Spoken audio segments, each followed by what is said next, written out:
Quinta parte. A observação dos fatos, o papel da investigação em psicoterapia. Procurei confrontar minha experiência clínica com a realidade, não sem sentir uma certa perplexidade filosófica sobre qual seria a realidade mais válida. Capítulo 10. Pessoa ou ciência? Um problema filosófico. Considero este artigo um dos que mais gostei de escrever e que continua sendo uma expressão satisfatória dos meus pontos de vista. Julgo que uma das razões para gostar tanto assim dele é o fato de tê-lo escrito apenas para mim. Não pensava em publicá-lo ou utilizá-lo para outro objetivo que não fosse o de me esclarecer sobre um problema e um conflito crescentes dentro de mim mesmo. Uma visão retrospectiva leva-me a reconhecer a origem do conflito. Tratava-se de uma oposição entre o positivismo lógico em que eu fora educado e pelo qual tinha um profundo respeito e um pensamento existencial orientado subjetivamente que crescia em mim porque me parecia adequar-se perfeitamente à minha experiência terapêutica. Não estudei filosofia existencial. O primeiro contato que tive com a obra de Søren Kierkegaard e de Martin Buber devesse à insistência de alguns estudantes de teologia de Chicago que empreenderam um trabalho comigo. Eles tinham certeza de que o pensamento desses homens ressoaria com o meu, o que era bastante correto. Embora houvesse em Kierkegaard, por exemplo, muitos pontos que para mim não significavam nada, havia e há, de vez em quando, intuições e convicções profundas que exprimem perfeitamente perspectivas que eu tinha mais que não conseguirá formular. Embora Kierkegaard tenha vivido há cerca de 100 anos, não posso deixar de considerá-lo um amigo, sensível e altamente perceptivo. Julgo que esse artigo mostrará minha dívida para com ele, sobretudo porque a leitura de sua obra me abriu perspectivas e me levou a confiar e a exprimir minha própria experiência. Um outro fator que me ajudou a escrever este artigo foi o fato de me encontrar longe dos meus colegas, passando o inverno em Tasco, onde escrevia sua maior parte. Um ano mais tarde, quando me encontrava na ilha de Granada, no Caribe, terminei-o, escrevendo a última seção. Como fiz em relação a outros capítulos deste livro, distribuí cópias deste artigo para meus colegas e para estudantes. Alguns anos depois, por sugestão de outras pessoas, submeti-o à publicação e foi aceito, com alguma surpresa de minha parte, pelo American Psychologist. Incluo aqui porque me parece exprimir, melhor do que qualquer outro artigo meu, o contexto em que encaro a investigação e porque esclarece a razão da minha vida dupla, de subjetividade e de objetividade. Introdução.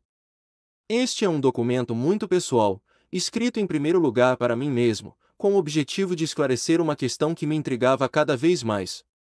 Terá interesse para as outras pessoas na medida em que a questão também existir para elas. Vou, portanto, descrever nessa introdução o modo como esse capítulo foi se formando. Com a experiência que adquiri como terapeuta, acompanhando a experiência estimulante e enriquecedora da psicoterapia, e tomando em consideração o meu trabalho como investigador científico para descobrir algumas das verdades sobre a terapia, fui tomando uma consciência maior da separação entre essas duas funções. Quanto melhor terapeuta me tornava, mais consciência ganhava da minha completa subjetividade quando exercia melhor essa função.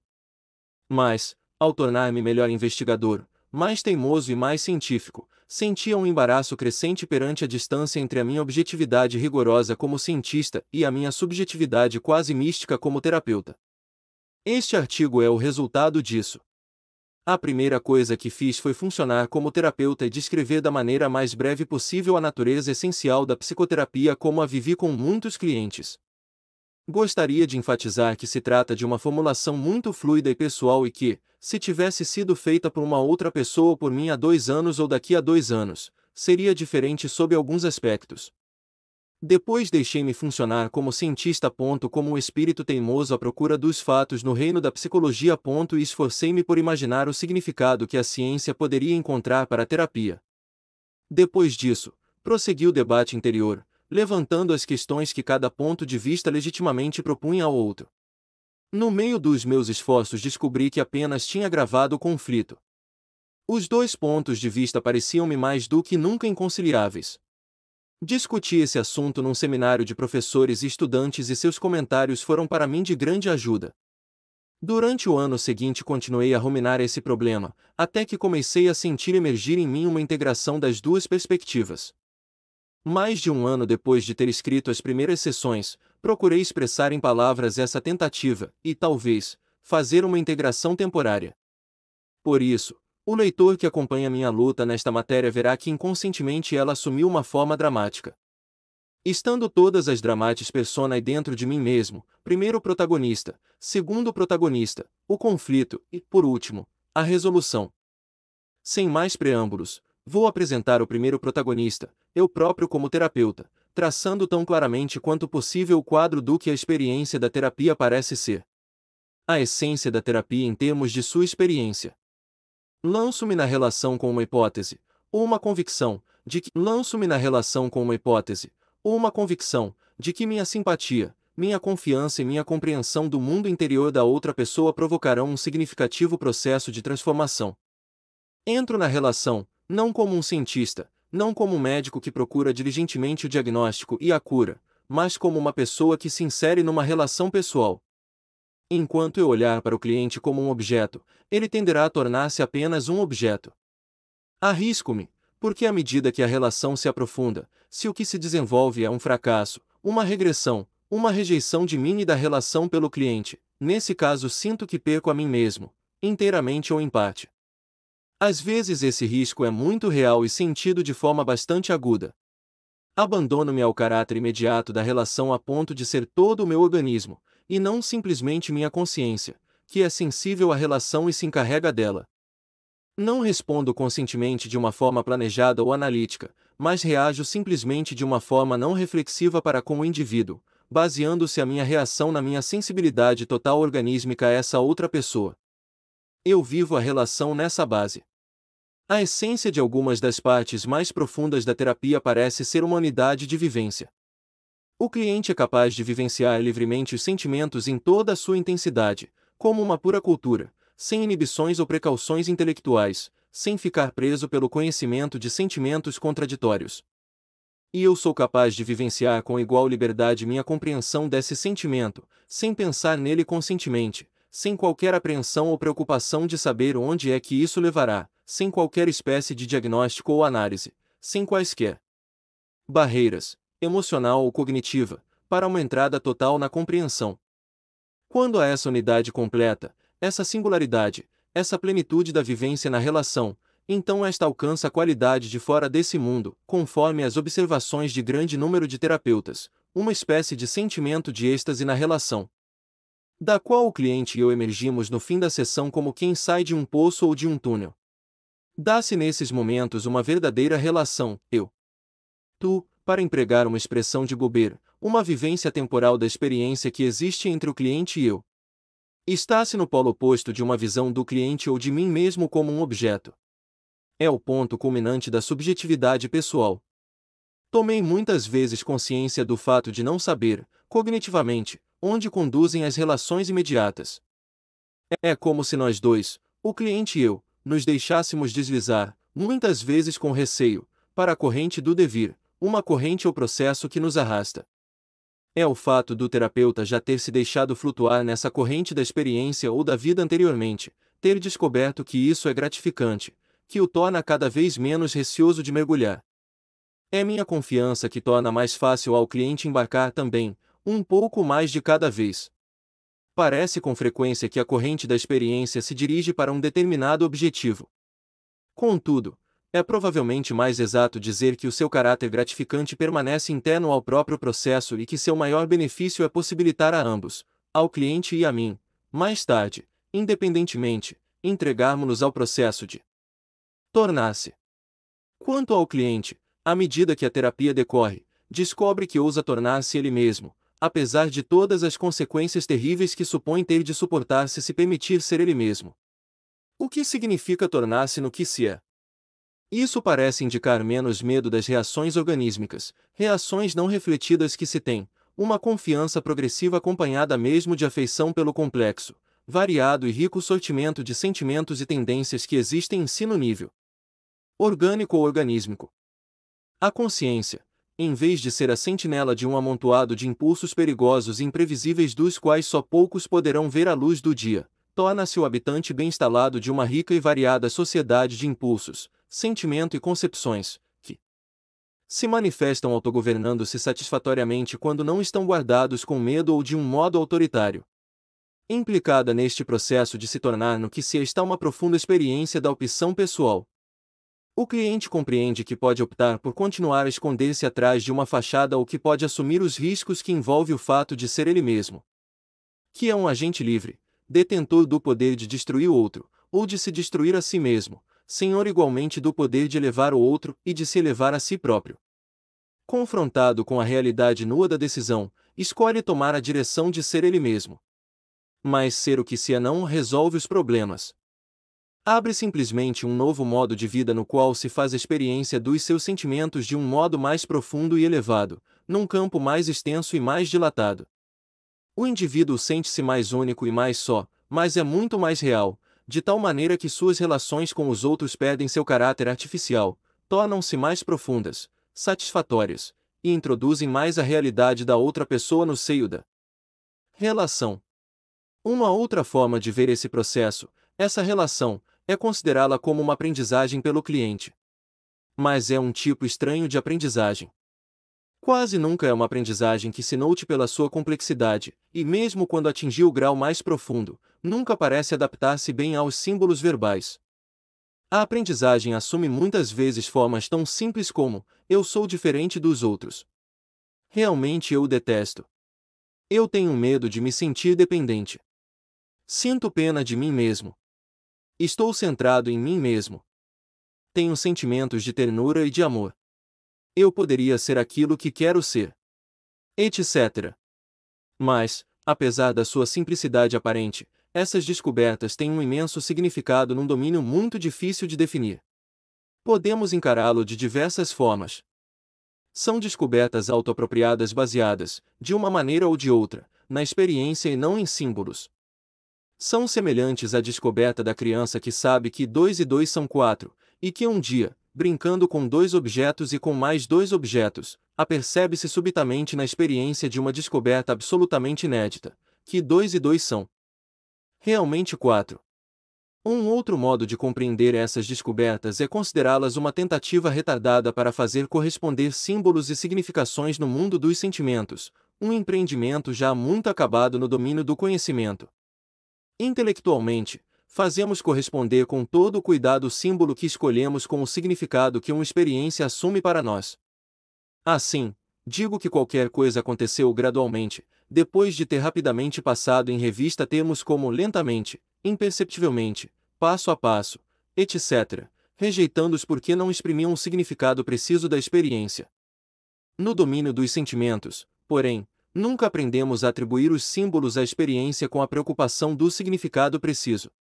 Esta coisa que eu sinto subir em mim, na segurança de uma relação. No domínio dos sentimentos, porém, nunca aprendemos a atribuir os símbolos à experiência com a preocupação do significado preciso. Esta coisa que eu sinto subir em mim, na segurança de uma relação de aceitação. Que é tristeza, irritação, arrependimento, pena de mim mesmo, é a irritação pelas oportunidades perdidas. E ando às voltas, tentando extrair de um grande sortimento de símbolos um que se ajuste, que corresponda, que pareça adaptar-se realmente à experiência organísmica.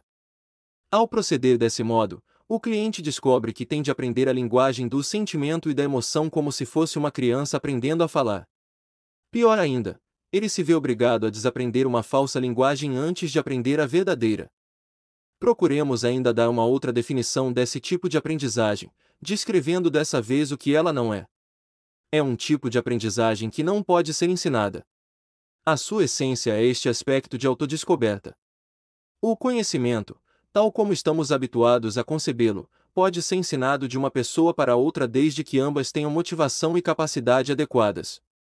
A aprendizagem significativa que ocorre na terapia, porém, ninguém pode ensiná-la seja quem for. O ensino destruiria a aprendizagem. Eu poderia ensinar a um cliente que, para ele, é seguro ser ele próprio, que realizar livremente seus sentimentos não é perigoso, etc. Quanto mais lhe ensinasse isto, menos ele aprenderia de uma forma significativa, experiencial e autoapropriante. Kierkegaard considera esta última forma de aprendizagem como a verdadeira subjetividade, acentuando que não pode haver nenhuma comunicação direta disso ou sobre isso. O máximo que uma pessoa pode fazer por outra é criar determinadas condições que tornam possível essa forma de aprendizagem. A pessoa não pode ser obrigada.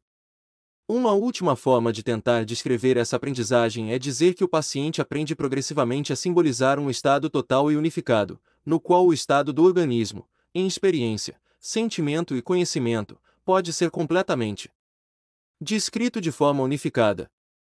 Para tornar o assunto ainda mais vago e insatisfatório, parece absolutamente desnecessário que esta simbolização se deva exprimir. Normalmente ela é expressa porque o cliente quer comunicar pelo menos uma parte de si mesmo ao terapeuta, mas isso, provavelmente, não é essencial. O único aspecto necessário é a compreensão íntima do estado do organismo total, unificado, imediato, instantâneo, que sou eu. O único aspecto necessário é a compreensão íntima do estado do organismo total, unificado, imediato, instantâneo, que sou eu. Por exemplo, compreender inteiramente que neste momento essa unidade em mim é simplesmente o fato de que eu tenho um medo profundo da possibilidade de me tornar diferente, é a essência da terapia. O cliente que reconhece esse fato pode ter a certeza absoluta de que compreenderá esse estado do seu ser e tomará consciência dele sempre que torne a acontecer de forma semelhante. Segundo todas as probabilidades, reconhecerá e compreenderá mais plenamente alguns dos outros sentimentos existenciais que nele ocorrem. Nesse caso, está se dirigindo para um estado em que será mais verdadeiramente ele mesmo. Será, de um modo mais unificado, aquilo que organismicamente é, e isto parece ser a essência da terapia. A essência da terapia em termos de ciência. Vou dar agora a palavra ao segundo protagonista, eu próprio como cientista, e deixá-lo apresentar sua visão desse mesmo campo. Abordando os fenômenos complexos da terapia com a lógica e os métodos da ciência, a finalidade é trabalhar para uma compreensão dos fenômenos. Em ciência, isto significa um conhecimento objetivo dos acontecimentos e das relações funcionais entre esses mesmos acontecimentos. A ciência pode proporcionar igualmente a possibilidade de uma maior previsão e controle desses acontecimentos, mas isso não é um resultado necessário da investigação científica. Se o fim científico fosse atingido nesse domínio, saberíamos provavelmente que em terapia determinados elementos se devem associar a certos tipos de resultados. É como se, conhecendo isto, fossemos capazes de prever que uma situação particular de uma relação terapêutica teria determinado resultado porque envolve certos elementos. Poderíamos então controlar muito facilmente os resultados da terapia manipulando os elementos contidos na relação terapêutica. Esclareçamos que, por mais profunda que seja nossa investigação científica, ela nunca nos permitiria descobrir uma verdade absoluta, mas apenas descrever relações que teriam uma probabilidade de ocorrência cada vez maior. Nunca poderíamos descobrir uma realidade subjacente no que diz respeito às pessoas, às relações ou ao universo. Poderíamos apenas descrever relações entre acontecimentos observáveis. Se, nesse campo, a ciência seguisse o mesmo curso que em outros domínios, os modelos operacionais da realidade que emergiriam, afastar-se-iam cada vez mais da realidade captada pelos sentidos. A descrição científica das relações terapêuticas e da terapia tornar-se-ia cada vez menos semelhante aos fenômenos tais como eles são vividos. É evidente desde o princípio que a terapia, por ser um fenômeno complexo, é difícil de medir. No entanto, tudo o que existe se pode medir, e se a terapia é considerada uma relação significativa, com implicações que se estendem para além dela, vale a pena superar as dificuldades para se descobrirem as leis da personalidade e das relações interpessoais. Uma vez que já existe na terapia centrada no cliente um rudimento de teoria, temos um ponto de partida para a seleção das hipóteses. Para o objetivo da presente discussão, consideremos algumas das hipóteses rudimentares que se podem extrair dessa teoria, e vejamos o que uma abordagem científica pode fazer com elas. Deixemos de lado, por enquanto, a tradução integral da teoria em termos de uma lógica formal, o que seria muito bom, e consideremos apenas algumas das hipóteses. Citemos, inicialmente, 3 delas na sua forma rudimentar. 1. A aceitação do cliente pelo terapeuta conduz a uma maior aceitação de si próprio por parte do cliente. 2. Quanto mais o terapeuta percebe o cliente como uma pessoa e não como um objeto, tanto mais o cliente se apreende a si mesmo como uma pessoa e não como um objeto. 3. Ao longo do tratamento terapêutico, dá-se no cliente um tipo de descoberta de si vivencial e eficaz. Como procederemos para traduzir cada uma dessas hipóteses em termos operacionais e como iremos testá-las? Quais seriam os resultados de semelhante demonstração? Não é este o lugar oportuno para uma resposta pormenorizada a essas questões, mas a investigação já efetuada fornece as respostas de uma forma geral. No caso da primeira hipótese, pode-se escolher ou inverter determinados dispositivos para medir a aceitação. Poder-se-ia usar testes de atitudes, objetivos ou projetivos, a técnica que ou qualquer coisa do mesmo gênero. Pode-se presumir que os mesmos instrumentos, com instruções ou estados de espírito ligeiramente diferentes, poderiam ser utilizados para medir a aceitação do cliente pelo terapeuta e a autoaceitação do cliente. Então, de um modo operacional, o grau de aceitação do terapeuta poderia ser equacionado matematicamente. A alteração da autoaceitação do cliente durante a terapia poderia ser indicada através de medidas efetuadas prévia e posteriormente. A relação da alteração com o tratamento seria determinada pela comparação das alterações na terapia com as alterações. A relação da alteração com o tratamento seria determinada pela comparação das alterações na terapia com as alterações durante um período de controle ou num grupo de controle. Seríamos finalmente capazes de dizer quando é que existem relações entre a aceitação do terapeuta e a autoaceitação do cliente, definidas operacionalmente, e qual a correlação que existe entre ambas. A segunda e a terceira hipóteses envolvem uma real dificuldade de mensuração, mas não há razão que nos leve a supor que não possam ser objetivamente estudadas, à medida que aumenta o grau de sofisticação das nossas medidas psicológicas. Como instrumento de medida da segunda hipótese poderia empregar-se algum teste de atitudes ou um tipo de técnica que, medindo a atitude do terapeuta para com o cliente, e deste para consigo mesmo. Nesse caso, haveria uma continuidade entre a consideração objetiva de um objeto exterior e uma experiência pessoal e subjetiva. Os instrumentos para a terceira hipótese poderiam ser fisiológicos, uma vez que parece provável que uma descoberta vivencial tenha repercussões fisiológicas mensuráveis. Uma outra possibilidade seria a de inferir a descoberta vivencial a partir da sua eficácia, e, nesse caso, poder-se-ia medir essa eficácia em diferentes campos. Na presente fase da nossa metodologia, talvez a terceira hipótese nos ultrapasse, mas sem dúvida, num futuro próximo, ela poderá ser definida em termos operacionais e posta à prova. Os resultados desses estudos seriam da seguinte ordem. Tomemos como ponto de partida o campo das suposições para se chegar ao concreto. Suponhamos que descobríssemos que a aceitação pelo terapeuta leva o cliente à autoaceitação e que a correlação entre as duas variáveis se situa em torno de 0,70. Na segunda hipótese, poderíamos achar que esta não se justifica, mas descobrir que quanto mais o terapeuta considera o cliente como uma pessoa, tanto mais o cliente se aceita a si próprio. Assim ficaríamos sabendo que centrar-se na pessoa é um fator de aceitação, mas que não tem grande coisa a ver com o fato de o cliente se tornar uma pessoa perante si mesmo. Suponhamos igualmente que a terceira hipótese é confirmada pela descoberta vivencial de certos elementos descritíveis que se observam muito mais na terapia do que no grupo de controle.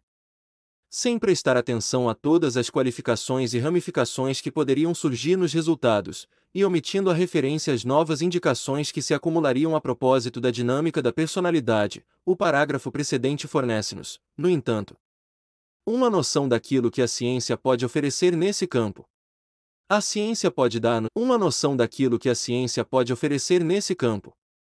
A ciência pode dar-nos uma descrição cada vez mais exata dos acontecimentos da terapia e das transformações que nela ocorrem. A ciência pode começar a formular algumas leis provisórias da dinâmica das relações humanas.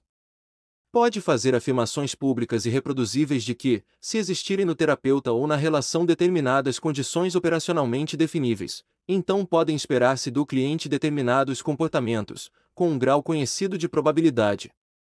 A ciência pode sem dúvida fazê-lo no domínio da terapia e das alterações da personalidade, como faz nos domínios da percepção e da aprendizagem.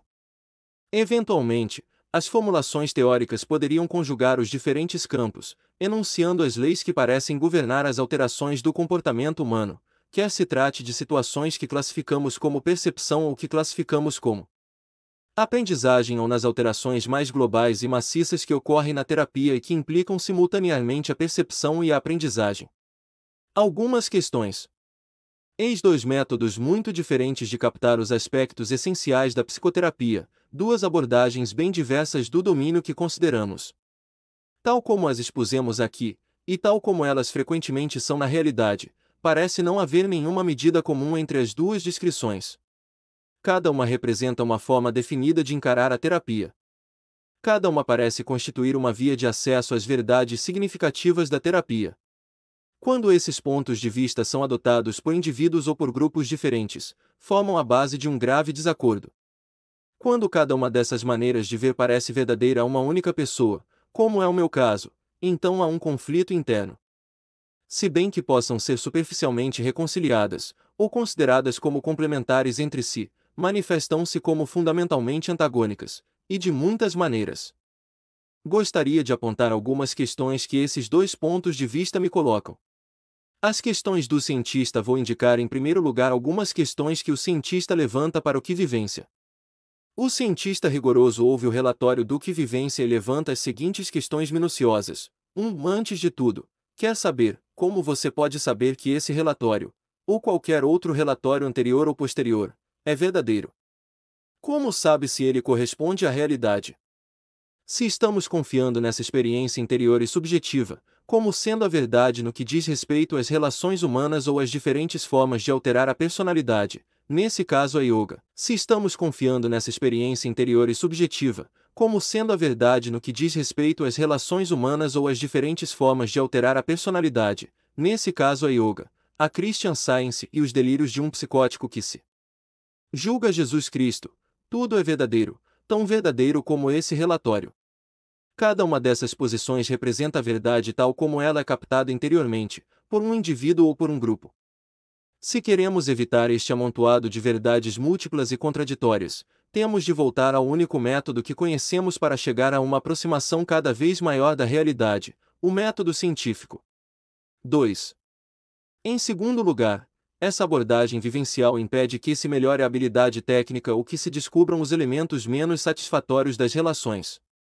A menos que consideremos essa descrição como perfeita, o que não parece acontecer, ou o nível atual de experiência na relação terapêutica como mais eficaz possível, o que não é mais provável que aconteça, então há defeitos, imperfeições, lacunas no relatório tal como ele se apresenta. Como poderemos descobri-los e corrigi-los?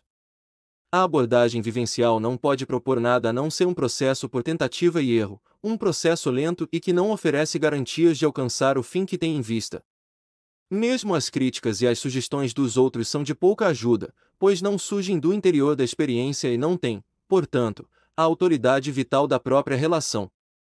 O método científico, porém, e os processos do positivismo lógico contemporâneo, têm muito para oferecer. Qualquer experiência que possa ser descrita pode sê-lo em termos operacionais.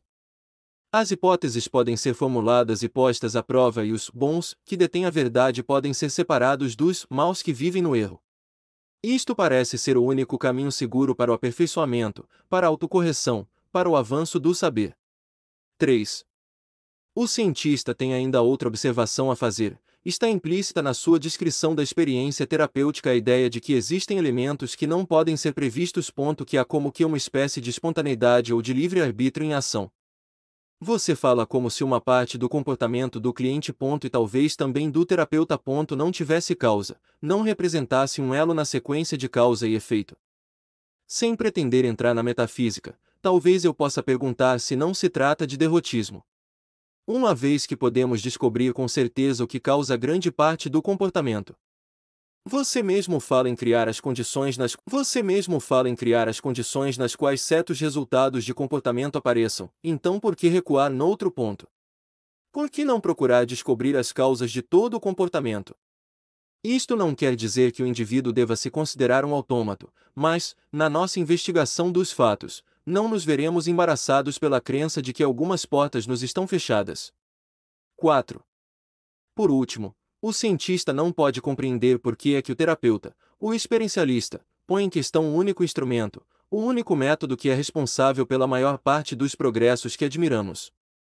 Na cura das doenças, na prevenção da mortalidade infantil, no desenvolvimento de maiores colheitas, na conservação dos alimentos, na fabricação de tudo que torna a vida mais confortável, desde os livros ao nylon, na compreensão do universo, qual é a pedra angular do edifício.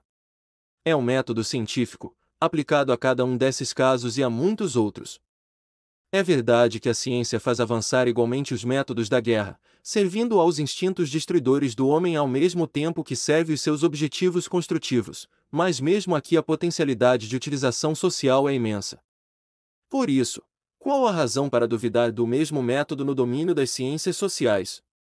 Sem dúvida alguma que aqui se avança lentamente, que ainda não demonstrou nenhuma lei tão fundamental como a lei da gravidade, mas abandonaremos esse método por causa da nossa impaciência.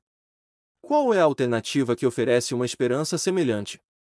Se estamos de acordo sobre o fato de os problemas sociais do mundo atual serem prementes, se a psicoterapia abre uma janela para a dinâmica mais decisiva e importante da alteração do comportamento humano, é por conseguinte evidente que se deve aplicar à psicoterapia os cânones mais rigorosos do método científico, e na maior escala possível, a fim de alcançar o mais rapidamente possível um conhecimento das leis do comportamento individual e da modificação das atitudes. As questões do experiencialista. Embora as interrogações do cientista pareçam alguns resolver o problema, seus comentários estão longe de satisfazer completamente o terapeuta que viveu a experiência da terapia. Esta tem várias observações a fazer em relação à perspectiva científica. Em primeiro lugar, faz notar o experiencialista, a ciência tem sempre de se ocupar com o outro, com o objeto. Diversos lógicos da ciência, incluindo o psicólogo Stevens, mostraram que o elemento básico da ciência é que ela sempre se ocupa do objeto observável, o outro observável. Diversos lógicos da ciência, incluindo o psicólogo Stevens, mostraram que o elemento básico da ciência é que ela sempre se ocupa do objeto observável, o outro observável. Isso é verdade mesmo que o cientista faça experiência sobre si mesmo, porque nesse caso trata a si mesmo como outro observável. E não tem nada a ver com o eu da vivência. Pois bem, essa qualidade da ciência não mostra que ela será sempre relevante em uma experiência como a terapia, que é intensamente pessoal, altamente subjetiva na sua interioridade e completamente dependente da relação de dois indivíduos onde cada um deles é um eu da vivência. A ciência pode, como é evidente, estudar os acontecimentos que ocorrem, mas sempre de uma forma irrelevante para aquilo que está acontecendo. Poder-se-ia dizer por analogia que a ciência é capaz de executar uma autópsia dos acontecimentos mortos da terapia, mas que por sua natureza nunca poderá penetrar na fisiologia viva da terapia. É essa a razão pela qual os terapeutas reconhecem habitualmente por intuição que qualquer progresso na terapia, qualquer novo conhecimento nesse campo, quaisquer hipóteses significativas, derivam da experiência dos terapeutas e dos clientes, e nunca podem vir da ciência. Recorramos a uma nova analogia. Alguns corpos celestes foram descobertos apenas pela análise das mensurações científicas das trajetórias estelares. Depois, os astrônomos procuraram os corpos hipotéticos e os encontraram. Parece decididamente pouco provável que um dia se verifique algo de semelhante em terapia, uma vez que a ciência nada tem a dizer sobre a experiência pessoal interior que eu tenho na terapia. A ciência unicamente pode falar dos acontecimentos que ocorrem no ele. 2. O fato de o campo da ciência ser o outro, o objeto, significa que tudo aquilo em que toca se torna objeto. Isto nunca levantou problemas nas ciências físicas. Nas ciências biológicas provocou algumas dificuldades.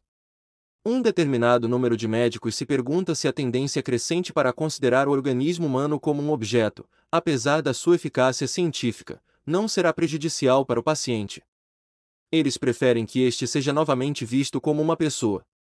É todavia nas ciências sociais que isso se torna numa questão verdadeiramente séria. Quer dizer, as pessoas estudadas pelos cientistas sociais são sempre objetos.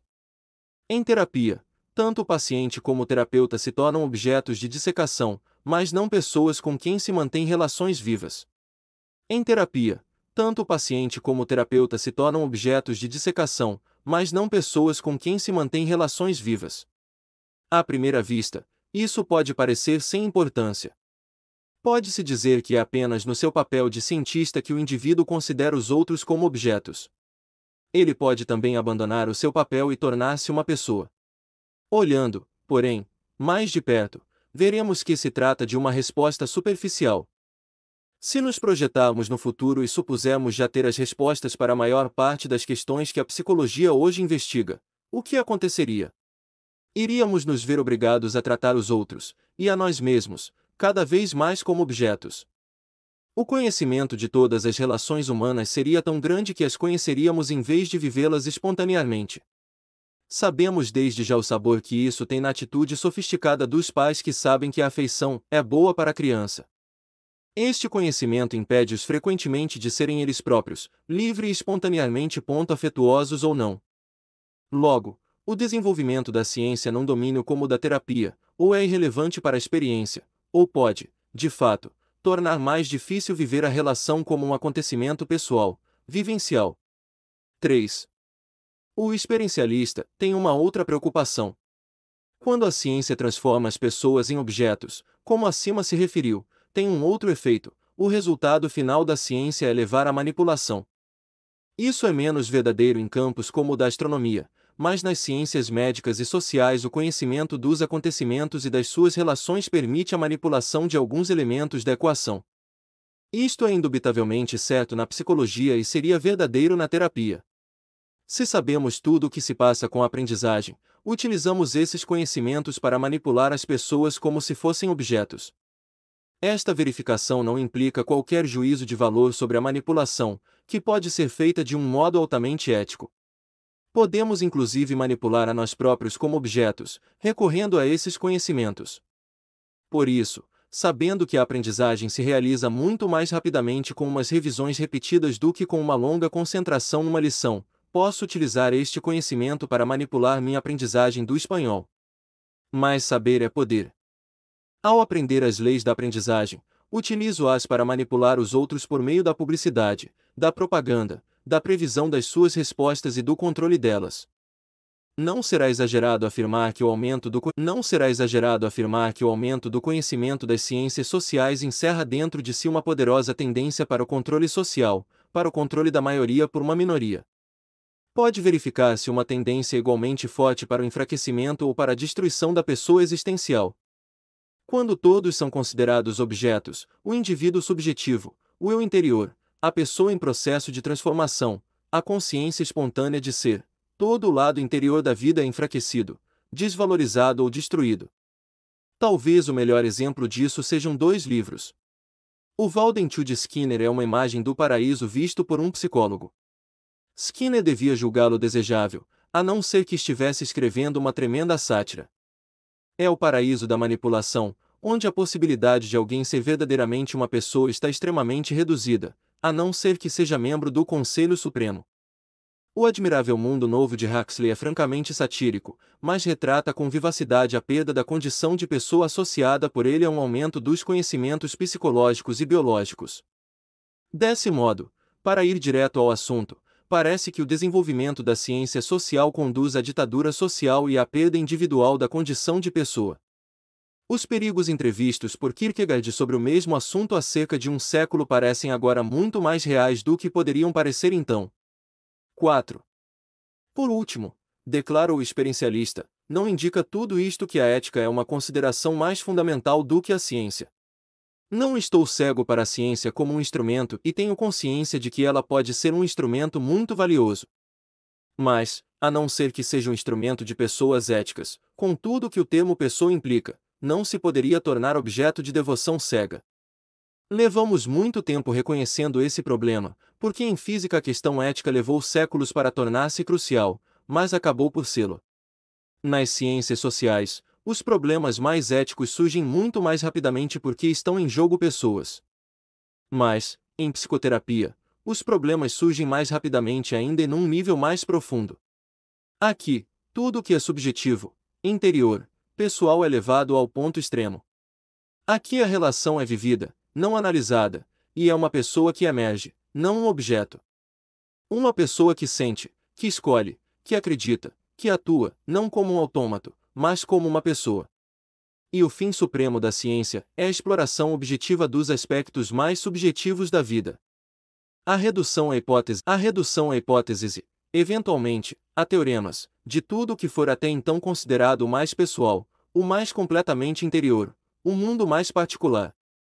E porque esses dois pontos de vista são aqui focados em cheio, temos de escolher uma opção pessoal de valores éticos. Podemos fazê-lo por omissão, não levantando o problema. Podemos fazer uma escolha que conserve algo dos dois valores. Mas temos de escolher.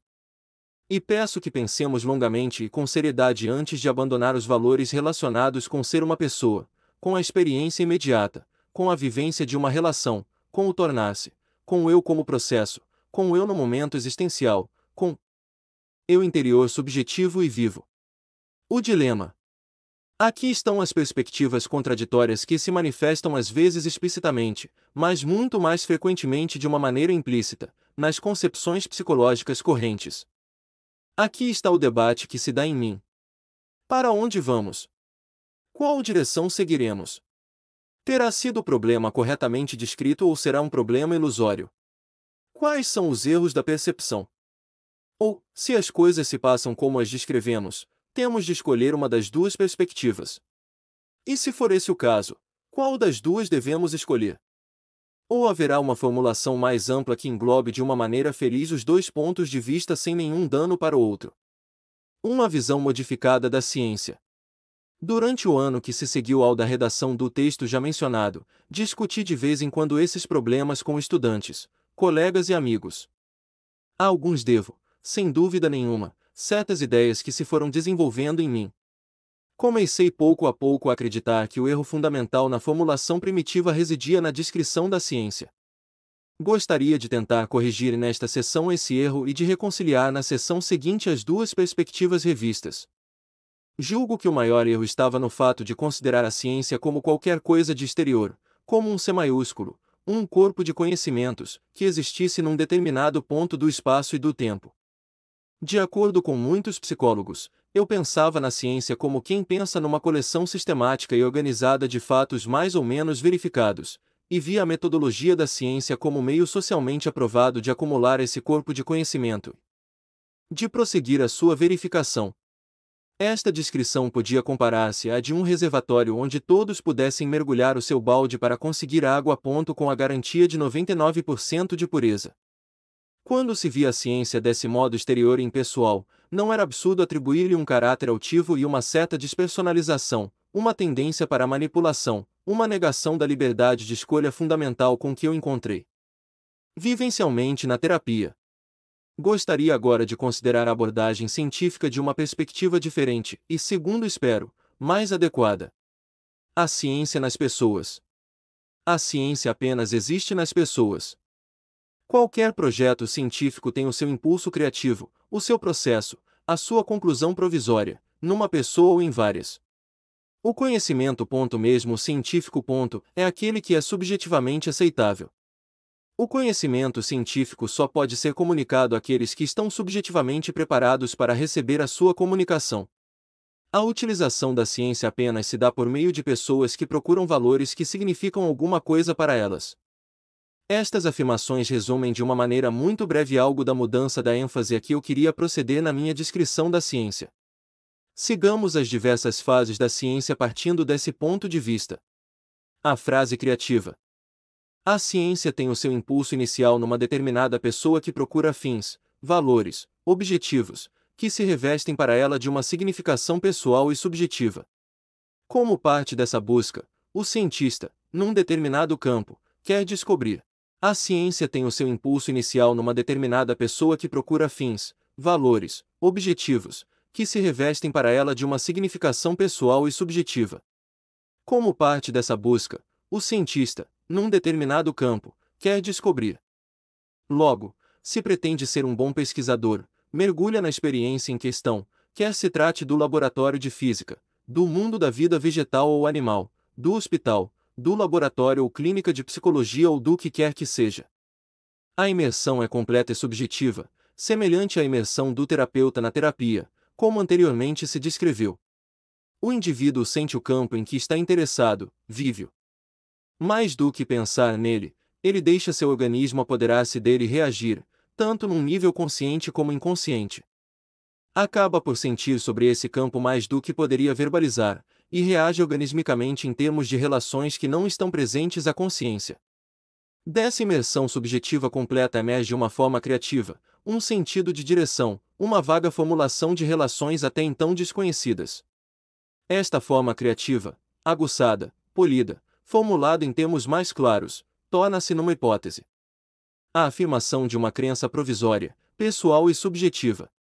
O cientista declara, apoiando-se em toda a sua experiência conhecida e desconhecida, tenho a intuição de que existe esta ou aquela relação, e a existência deste fenômeno corresponde a algo dos meus valores pessoais.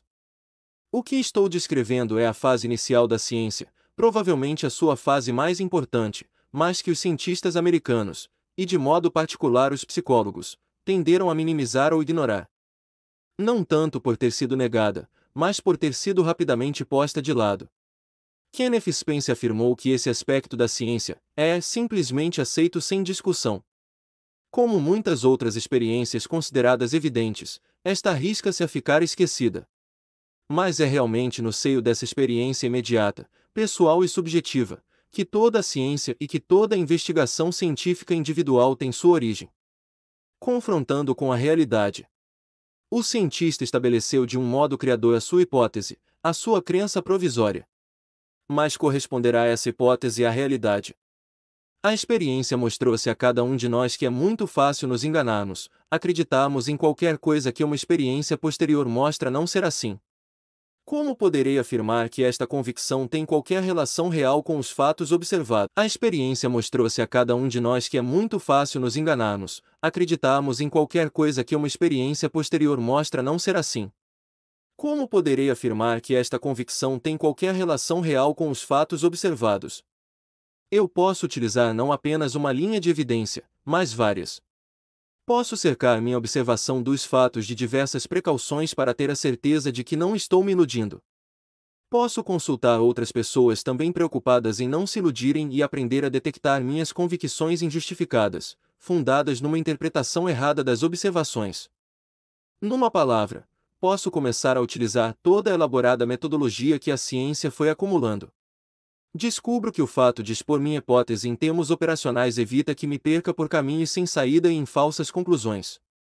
Aprendo que os grupos de controle podem me ajudar a evitar falsas deduções. Aprendo que as correlações, os testes, as avaliações críticas e todo o aparelho dos processos estatísticos também podem me ajudar a atingir apenas deduções corretas. A metodologia científica é vista nesse caso como realmente um meio de evitar que eu me engane relativamente às intuições subjetivas formadas de uma maneira criativa, elaboradas a partir da relação entre o meu material e eu. É nesse contexto, e talvez seja apenas nele, que as imensas estruturas do operacionalismo, do positivismo lógico, dos planos de investigação, dos testes de significância, etc., têm o seu lugar. Estes existem, não independentemente, mas como auxiliares na tentativa de confrontar o sentimento subjetivo, a intuição ou a hipótese de uma pessoa com o fato objetivo. E, no entanto, apesar do emprego de métodos tão rigorosos e impessoais, as opções importantes do cientista são efetuadas de uma forma subjetiva. Quais as hipóteses a que vou dedicar o meu tempo? Qual o grupo de controle mais favorável para evitar enganar-me nesse tipo particular de investigação? Até onde levarei a análise estatística? Até que ponto posso confiar nos resultados obtidos? Cada um desses juízos é necessariamente subjetivo e pessoal, acentuando o fato de a ciência, nas suas esplêndidas estruturas, permanecer fundamentalmente submetida à sua utilização subjetiva por parte das pessoas. É o melhor instrumento que fomos capazes de inventar até agora para comprovar nossa intuição organísmica do universo. As descobertas. Se, como cientista, aprecio o modo como conduzi minhas investigações, se me abri a toda, se, como cientista, aprecio o modo como conduzi minhas investigações, se me abri a todas as evidências, se selecionei e utilizei inteligentemente todas as precauções contra a autoilusão que fui capaz de assimilar dos outros ou inventar por mim próprio, nesse caso posso ter uma confiança provisória nos resultados obtidos. Passo a considerá-los como ponto de partida para investigações mais profundas. Creio que o objetivo primário da ciência é fornecer uma hipótese, uma convicção e uma fé mais seguras e que satisfaçam melhor o próprio investigador. Na medida em que o cientista procura provar qualquer coisa a alguém. Um erro em que incorri mais de uma vez, creio que ele está se servindo da ciência para remediar uma insegurança pessoal, desviando-a do seu verdadeiro papel criativo a serviço do indivíduo. Em relação às descobertas da ciência, o seu fundamento subjetivo está bem patente no fato de que, eventualmente, o investigador pode se recusar a acreditar nas suas próprias descobertas. O experimento mostrou isto e aquilo, mas creio que isso é falso. Eis o que qualquer investigador experimentou uma vez ou outra. Algumas descobertas muito fecundas são provenientes da descrença persistente do cientista em relação às suas próprias descobertas e às dos outros. Em última análise, ele pode ter mais confiança nas suas reações organísmicas totais do que nos métodos da ciência. Não há dúvida de que daqui tanto podem resultar erros graves, como descobertas científicas. Isto mostra mais uma vez o papel primordial do subjetivo no uso da ciência. A comunicação das descobertas científicas. Passeando esta manhã ao longo de um recife de coral no Caribe, vi um grande peixe azul. Ou julgo que vi. Se mais alguém o tivesse visto, independentemente, eu confiaria na minha própria observação. É a isto que se chama a verificação intersubjetiva e que tem uma função importante na nossa compreensão da ciência. Se me acompanharem através das etapas que segui na minha investigação e se forem de opinião de que não me enganei, de que descobri uma nova relação relevante para meus valores e que é justificado que eu tenha uma fé provisória nessa relação, então começa a ciência com C maiúsculo. É neste ponto que provavelmente podemos pensar que criamos um corpo de conhecimentos. Até agora esse corpo de conhecimentos não existe. Existem apenas crenças provisórias, existindo subjetivamente em determinadas pessoas. Se essas crenças não são provisórias, então trata-se de um dogma, não de ciência. Se, por outro lado, o investigador é o único a acreditar na sua descoberta, então essa descoberta, ou é uma questão pessoal, um caso de psicopatologia, ou uma verdade excepcional descoberta por um gênio em quem ninguém está ainda subjetivamente preparado para acreditar. Isto leva-me a fazer um comentário sobre o grupo que pode crer de modo provisório numa determinada descoberta científica. Comunicação para quem? É evidente que as descobertas científicas só podem ser comunicadas àqueles que aceitarem as mesmas regras de investigação. O aborígene da Austrália não se impressionará com as descobertas da ciência no que diz respeito à infecção bacteriana. Ele sabe que a doença é realmente provocada pelos maus espíritos. É apenas quando ele aceita o método científico como um meio eficaz de se precaver da autoilusão que é suscetível de aceitar as suas conclusões. Mas, mesmo entre aqueles que aceitaram as regras fundamentais da ciência, a crença provisória nos resultados da investigação científica apenas se dá quando existe uma preparação subjetiva para ela. Os exemplos abundam. A maior parte dos psicólogos encontra-se absolutamente preparada para acreditar no fato evidente de que o sistema de leitura produz um aumento significativo da aprendizagem, mas não está nada preparada para acreditar que se possa descobrir o reverso de uma carta de baralho graças a um dom denominado percepção extrasensorial. E, no entanto, as provas científicas para o último caso são muito mais consideráveis do que para o primeiro. O mesmo se passa com os chamados estudos de Iowa, que, quando surgiram, mostrando que a inteligência podia ser consideravelmente alterada devido às condições ambientais, não foram aceitos por muitos psicólogos que criticaram os métodos científicos utilizados. As provas científicas desta descoberta não são hoje mais convincentes do que quando os estudos de Iowa apareceram, mas a preparação subjetiva dos psicólogos para acreditarem nessa descoberta modificou-se grandemente. Um historiador da ciência notou que os empiristas, se naquela altura existissem, teriam sido os primeiros a pôr em dúvida as descobertas de Copérnico. Ressalta de tudo isto que a possibilidade de eu acreditar nas descobertas científicas dos outros, ou nos meus próprios estudos, depende em parte da minha prontidão para acreditar nessas descobertas. Uma das razões por que não temos plena consciência desse fato subjetivo é que, de modo particular nas ciências físicas, adotamos progressivamente um vasto campo de experiência no qual estamos preparados para aceitar qualquer descoberta se puder provar que ela se assenta nas regras do jogo científico, jogado corretamente. A utilização da ciência. Mas não é apenas a origem, o desenvolvimento e a conclusão da ciência que existe unicamente na experiência subjetiva das pessoas. É também sua utilização. A ciência nunca despersonalizará, manipulará ou controlará os indivíduos. Apenas as pessoas o poderão fazer. Esta observação é certamente evidente e trivial, mas para mim foi muito importante uma compreensão mais profunda deste fato. Isso quer dizer que a utilização que se der às descobertas científicas no domínio da personalidade é e será uma matéria de decisão subjetiva e pessoal. O mesmo tipo de opção que a pessoa faz em terapia. Na medida em que o indivíduo, por defesa, fechou à sua consciência diversas zonas de experiência, terá uma tendência maior para realizar escolhas que são socialmente destrutivas. Na medida em que se abre a todas as fases da sua experiência, podemos estar certos de que essa pessoa terá muito mais probabilidade de utilizar os resultados e os métodos da ciência de uma forma que será social e pessoalmente construtiva. Não existe, portanto, qualquer entidade ameaçadora, chamada ciência, que possa de algum modo afetar o nosso destino. Apenas existem as pessoas. Embora muitas delas sejam efetivamente ameaçadoras e perigosas devido à sua atitude de defesa, e o conhecimento científico moderno multiplique os perigos e as ameaças sociais, isto não é tudo. Há duas outras facetas significativas. 1. Existem muitas pessoas que estão relativamente abertas à própria experiência e, portanto, suscetíveis de serem socialmente construtivas. 2. A experiência subjetiva da psicoterapia e as descobertas científicas neste campo revelam que os indivíduos têm motivos para evoluir e que podem ser ajudados a modificar-se, em direção a uma maior abertura à experiência, e, por conseguinte, numa linha de conduta que favorece a pessoa e a sociedade, em vez de destruí-las. Resumindo, a ciência nunca pode nos ameaçar.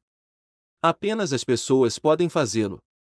Que os indivíduos possam ser imensamente destrutivos com os instrumentos que o conhecimento científico coloca nas suas mãos é apenas um dos aspectos do problema. Já temos um conhecimento subjetivo e objetivo dos princípios fundamentais que permitem aos indivíduos adotarem o comportamento social mais construtivo, segundo a natureza do seu processo organísmico de desenvolvimento. Uma nova integração. O que essa linha de pensamento me ajudou a atingir foi uma nova integração em que o conflito entre o experiencialista e o cientista tem de desaparecer.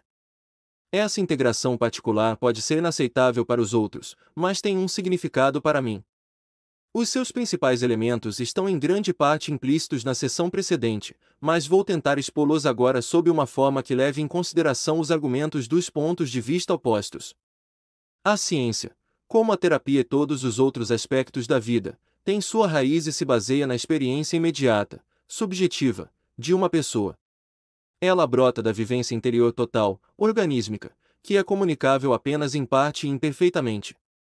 É uma das fases da vivência subjetiva. É por reconhecer o valor e a satisfação nas relações humanas que entro numa relação chamada terapêutica, onde os sentimentos e o conhecimento se fundem numa experiência unitária que é vivida em vez de ser analisada, cuja consciência é não reflexiva. Em que eu sou mais um participante do que um observador. Mas porque sinto curiosidade em relação à ordenação delicada que parece existir no universo, e nessa relação, posso abstrair da experiência e olhá-la como um observador, fazendo de mim mesmo e ou dos outros, objetos dessa observação.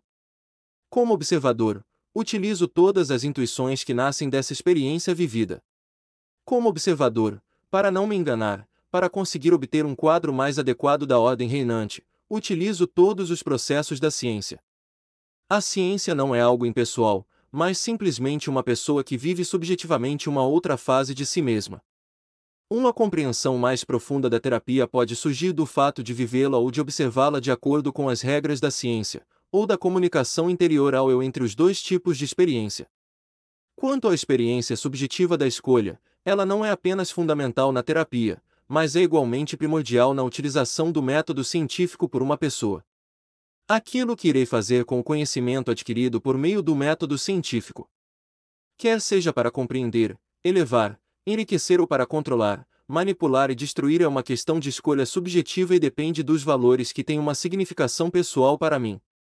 Se, por medo ou por defesa, afasto da minha consciência vastas zonas da experiência. Se apenas se, por medo ou por defesa, afasto da minha consciência vastas zonas da experiência. Se apenas sou capaz de observar os fatos que suportam minhas convicções atuais e me torno cego para todos os outros. Se unicamente sou capaz de ver os aspectos objetivos da vida e não posso aperceber-me dos aspectos subjetivos.